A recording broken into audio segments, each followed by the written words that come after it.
Okay. Hi, Rana. How are you? I'm good. How are you doing? I'm doing fine. Thank you. Thank you for coming on the show. I appreciate it. Thank you for having me. Let's see. Where do we start? Let's start a little bit with you, and then we'll get to your book.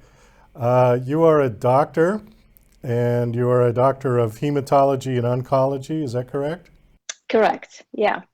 I studied medicine in my hometown, Syria, and I came to the state in 1990 for training and specialty. And I've been in practice for 22 years 22 years. Wow. Okay. And you live in the United States. Where in the United States do you live now? in upstate New York, near Albany, a town called Niskayuna, north of Albany. Oh, okay. Very nice area. I've been through there. It's a very beautiful hmm part of the country. And you've written, looks like you've written quite a bit of poetry, and you've got a memoir out now that we're going to talk about. How long have you been writing poetry? I've been writing poetry for a long time.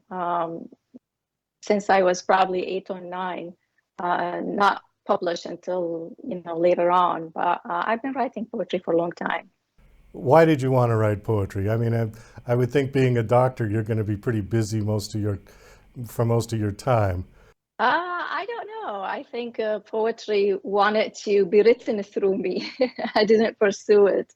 It just was my passion, and it just I find poetry to be the medium that I could express um, my thoughts and emotions in most effective way.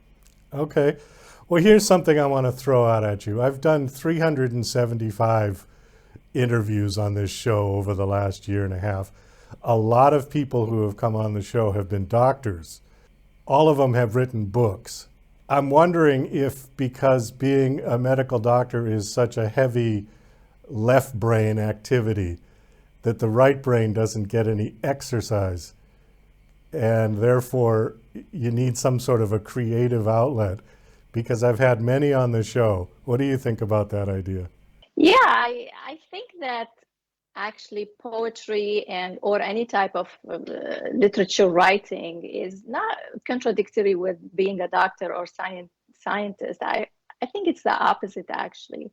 I think they work together when you delve into the depth of life and the problem that humanity faces when they're faced with this fundamental question of life and death. I think that triggers a lot of background in emotions or thoughts that could be expressed in a literary way.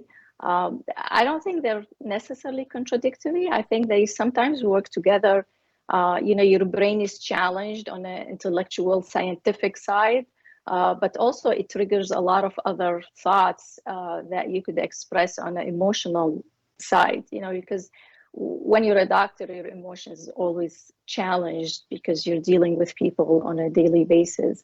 And I think that could complement if you have um, the the drive or the gift or however you want to call it of writing. I think it complements it rather than being contradictory to it.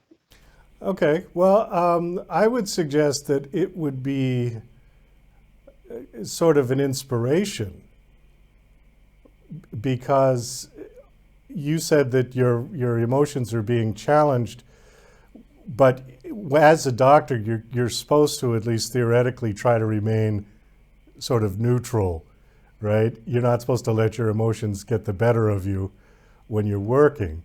That's true. I mean, it's not that you always have to be controlling your emotions, but the fact is when you deal with a human problems, suffering, or diseases, it is only normal that you develop set of questions, and you're in front of a fundamental uh, existential question, which is life and death that we all have. We don't look at it every day. We just put it behind certain curtain, and we hover over it sometimes, but we kind of want to snap off it out of it as soon as possible. But being a doctor, specifically being an oncologist, You can't do that. It's in front of you every day, although you're not directly threatened by it. But you have this unique position when you look it in the eye every day, and you start re-examining your focus and the colors of your priorities. And that triggers a lot of thought that could be expressed in a literary way, in the poetry, and in more depth of human experiences, and being acquainted with suffering, or being acquainted with death in my profession. How is it like, and how is it to be close to it? That supplement the inspiration of writing on an emotional depth. It's not about displaying your emotion. It's about how to handle it, how to interpret it, and actually how to solve this existential question of living and dying. So on that level, they work together. Okay, so if I'm going to read through your poetry, is it going to leave me with more questions than answers?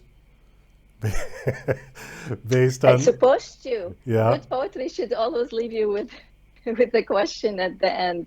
Poetry is not to answer questions; it's to examine certain issue or certain experience or certain phenomena. It's not really to answer the question. It's just what it does. It delves deeper into the aspects of it. But the reader is supposed to answer it in their own way on how is it pertain to them. How many poetry books have you written now? I've written one book called A Loaf of Bread. It's about the war in Syria. I have another one coming up next year, March next year, called Hold Your Breath. It's about my experience with COVID. And I have poetry published in different journals, but not in one book. Now, I'm curious, when you write, do you write in English or do you write in Arabic? Yeah, that's a very good question. I write in both, depending on the subject. Initially, I wrote more in Arabic, and I was translating to English. But now when I want to write in English, I think in English, because this is the only way you could get your words more eloquently on papers. But I still write in both, depending on the subject. Does Arabic, depending on what triggers these emotions. yeah. Does Arabic translate well to English? Some languages translate better than others. I know that, like in some languages, there just isn't a word in English that accurately expresses the word. How does Arabic translate to English?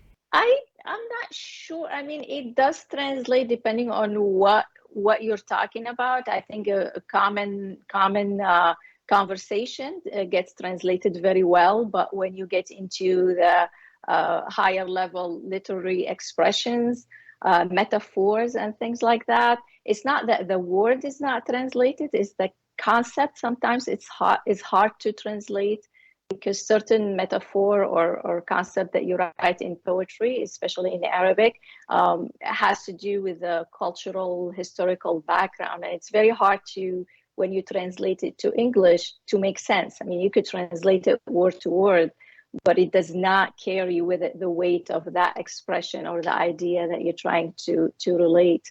That's what I found hard when I translated Arabic from Arabic to English, that carrying not the words are easy to find translation in English, but the concept, making sense out of what do these words mean to the English reader, as opposed to what do they mean to the Arabic reader, the concept, putting it together. Because Arabic poetry tends, like, each word has different connotation to it based on past poetry or cultural background or historical background. That's the difficult part. Okay, that's a good point. I think that to really understand a language, you need the culture behind it as well. Right. Yeah. Right. I actually just finished translating a poetry book for one Syrian poet. And that's the challenge I had. Like, I could translate word to word from his poems to English, but then when you read it in English, the concept sometimes doesn't make any sense unless you have you have a background to what that means. And I ended up putting a lot of footnotes to explain why does this mean something in that context. Okay, so the latest book is called The Long Tale of Tears and Smiles. Now, this is not poetry. This is your memoir. This is nonfiction, yes. Why did you decide to write a memoir? It is a memoir, but it is mostly actually my patient stories. The book has the stories of the patients I encountered during my career as an oncologist. And through the lens of my encounter with them, I chronicle my journey as an oncologist, growing up in Syria, coming to the States, training and working and growing my family.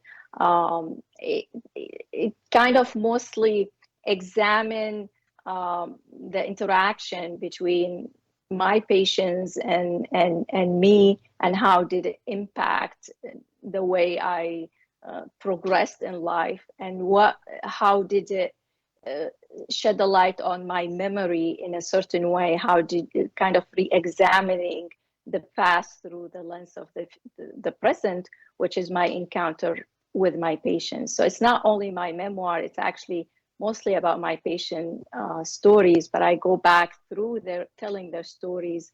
I go back to the past and talk about certain experiences that they reminded me of, and what does it mean now to me, knowing how it went in the past. So it goes present and past. It's a combination. Last question, and then we got to kind of wind this down. I was curious, what was your biggest challenge, do you think, when you came to the United States? When you got here, what was the first thing that really struck you as some kind of a challenge? Aside maybe from the language, but... So for me, because I came for training, my immediate challenge was the language itself, passing my medical exam in English. We studied medicine in Arabic in Syria. So that transition was the most challenging because that was my immediate goal, to pass my exams and go to training. That was my biggest challenge initially. And then after you conquer that challenge and you get through, you start experiencing, you lose the focus on the immediate thing because you have it, and then you start looking at the periphery, kind of integrating and like being part of the community you're in. But for me, mostly was the language issue and the transition from the environment of medicine in Syria to the environment of medicine in the United States. Because that was my goal, is to, get through it and go for my training and specialty. I'm curious, in Syria, are there a lot of women doctors? Yeah, actually, probably about 50% of medical schools, especially now, are women, about 50-50. Oh, that's great. I'm happy to hear that.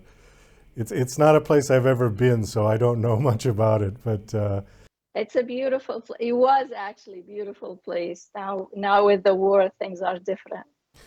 we do have to wind this down. Unfortunately, we are out of time. Do you have a website that you want to give out for your book, or a personal one?